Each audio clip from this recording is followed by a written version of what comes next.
ဒီလိုမျိုးရောခန်းစားဘူးကြလားအရာရာကအဆင်ပြေနေတယ်လို့ပဲ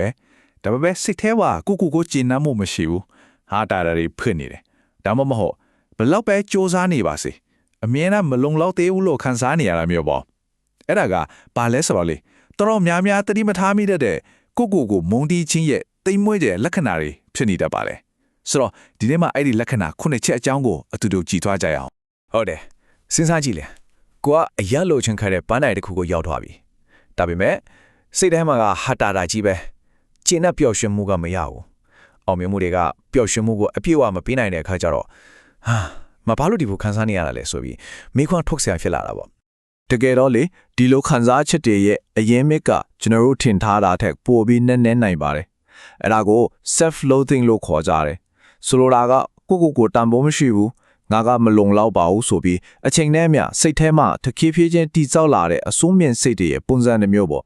့ဟုတ်ပြီဒါဆိုရင်ဒီလိုခန်းစားချက်တွေကိုသိဖို့နားလည်ဖို့ကဘာလို့ဒီလောက်တောင်အရေးကြီးနေရလဲဆိုတဲ့မေးခွန်းရှိလာနိုင်တယ်အဖြေကရှင်းလေးပါပဲကို့မှာဒီလိုခန်းစားချက်တွေရှိနေပါလားလို့သတိပြုမိလိုက်တာနဲ့အဲ့လာကအကောင်းဘက်ကိုပြောင်းလဲဖို့အတွက်အစွမ်းအချက်ဆုံးပထမဆုံးခြေလှမ်းထစ်တောက်လို့ပါပဲကဲပထမဆုံးနဲ့အတွေ့အများဆုံးလက္ခဏာကတော့အမြဲတမ်းကိုပဲဝေးဖန်ဖြစ်တင်နေတဲ့အကျင့်ပါပဲဒါကလေကိုပြန်သုံးသက်တာမျိုးနဲ့မတူတော့ဘူးเนาะအဲ့ဒီစင်ကိုကြော်သွားပြီကိုလုတ်ခဲ့တဲ့အောင်မြင်မှုတွေကိုလုံးဝကိုမေ့ထားပြီးတော့လုံးမိတဲ့အမားသေးသေးလေးတွေကိုပဲတစ်ချိန်လုံးထိုင်ပြီးအာယုံစိုက်နေတာမျိုးပေါ့ကိစ္စသေးသေးမောမွားလေးတွေမှာတော့ငါကြောင့်ဆိုပြီးအပြစ်တင်ရင်းနဲ့နောက်ဆုံးမှာတော့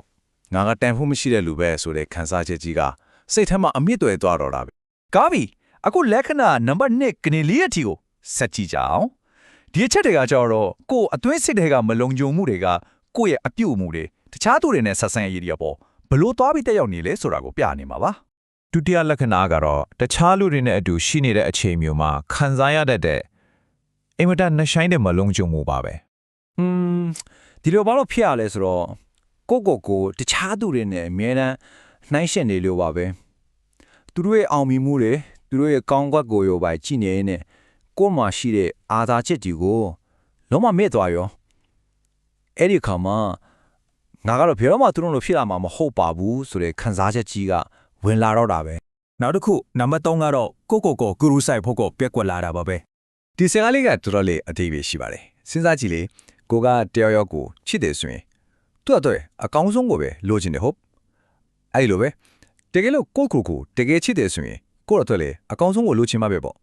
့အေးပြတ်ခန္ဓာအစားတော့ဖြစ်တယ်လို့စားတာကိုပြောချင်အောင်မလုပ်ပေးတာအဲ့ဒါအားလုံးဟာမတိစက္ကန့်နဲ့ကိုမုန်းတင်နေတယ်ဆိုတဲ့တိတ်မဲ့လက္ခဏာတွေပါပဲဟုတ်ပြီစတုထလက္ခဏာကတော့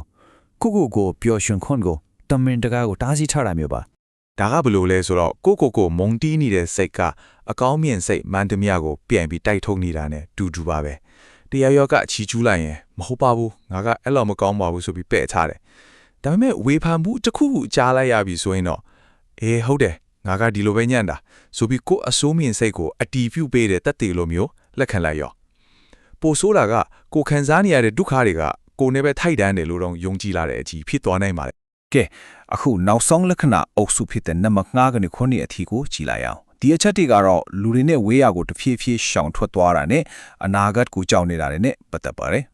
နံပါတ်5ဒီလက္ခဏာကတော့တခြားသူတွေနဲ့တိကျခွဲနေပြီးအထီးကျန်ဆန်လာတာပါပဲဒီလိုဖြစ်ရတဲ့အဓိကအကြောင်းရင်းကကိုတခြားသူတွေအတွက်ဝင်ထုတ်ဝင်ဖို့တခုလို့ခံစားနေရလို့ပ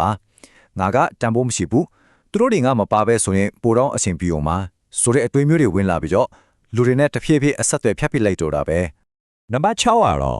့ကိုယ့်ရဲ့ပင်ကိုယ်ဆက်အမှန်ကိုဖုံးကွယ်ပြီးမျက်နှာဖုံးဆွထားတာပဲဒါလေးကိုယ့်ရဲ့ပင်ကိုယ်ဆက်အမှန်ကိုအယမ်းကိုရှက်လာတဲ့အခါတခြားသူတွေလက်ခံအောင်အချစ်ခံရအောင်လို့ကိုမဟုတ်ပဲနောက်တယောက်လို့ဟန်ဆောင်နေတာမျိုးပါငါရဲ့တကယ်ပင်ကိုယ်ဆက်ကိုဒါတို့တိသွားရင်ဘယ်သူမှလက်ခံမှာမဟုတ်ဘူးဆိုတဲ့ကြောက်စစ်ကြောင့်အမြဲတမ်းဟန်ဆောင်နေရတာတော်တော်လေးကိုပင်ပန်းတဲ့သူကိုဆောင်မှုကြီးတစ်ခုပါပဲကဲနောက်ဆုံးတစ်ခုနံပါတ်9လက္ခဏာကတော့အိမ်မက်ကြီးမားမဖို့ကိုကြောက်နေတာပါပဲကိုမယုံကြည်တဲ့စိတ်ကလည်းအောင်မြင်မှုအတွက်အခွင့်အလမ်းတွေကိုအစမပြိုးခင်မှတောင်ဖြည့်ဆည်းပေးလိုက်နိုင်ပါတယ်ကြာရှုံးမှာကိုငင်းပယ်ခံရမှာကိုအယမ်းကြောက်တဲ့အတွက်ကိုယ့်ရဲ့ရည်မှန်းချက်တွေစီကိုပထမဆုံးခြေတလန်းလောင်းဖို့ကိုတောင်ဝန်လေးနေတော့တာပါပဲ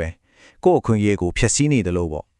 အခုပြောသွားတဲ့လက္ခဏာတွေအားလုံးကိုခြုံငုံကြည့်လိုက်ရင်ဒီမှာပြောပြနေတဲ့ရည်ရွယ်ချက်ကသင်ဟာဒီယောဂဖြစ်နေပါတယ်လို့သတ်မှတ်ဖို့လုံးဝမဟုတ်ပါဘူးကိုယ့်ရဲ့ခံစားချက်တွေကိုကိုယ်တိုင်ပို့ပြီးတော့တတိပြုမိလာစေဖို့ပဲဖြစ်ပါတယ် တကယ်တော့အရေးကြီးဆုံးမှတ်ထားရမှာကဘာလဲဆိုတော့အခုလိုတတိပြုမိလိုက်ခြင်းကိုယ်တိုင်ကကိုအပြောင်းလဲအတွက်အစွမ်းအထက်ဆုံးပထမဆုံးခြေလှမ်းဖြစ်တယ်ဆိုတာပါပဲဒါဟာကိုယ့်ဘဝကိုပြန်ထိန်းချုပ်နိုင်ဖို့နဲ့မျောလင်းချက်တွေကိုပြန်ရဖို့အတွက်အစပါပဲ ဒါကြောင့်ဒီမေကွန်လေးတစ်ခုနဲ့ပဲအဆုံးတက်လိုက်ပါစေအခုလိုကိုယ့်ရဲ့ခံစားချက်တွေကိုအတိတ်တဖန်သတိပြုမိလာတဲ့အခါရှေ့ဆက်ဖို့အတွက်ဘလို့အခွင့်အလမ်းတစ်တည်ဖြစ်နိုင်ခြေအသစ်ကြီးပွင့်လာနိုင်မလဲဒီအကြောင်းကိုစဉ်းစားကြည့်တာဟာခွန်အားအပြည့်နဲ့ရှော့လှမ်းရမယ်လမ်းကြောင်းတစ်တစ်ခုရဲ့အစားပဲဖြစ်နိုင်ပါပဲ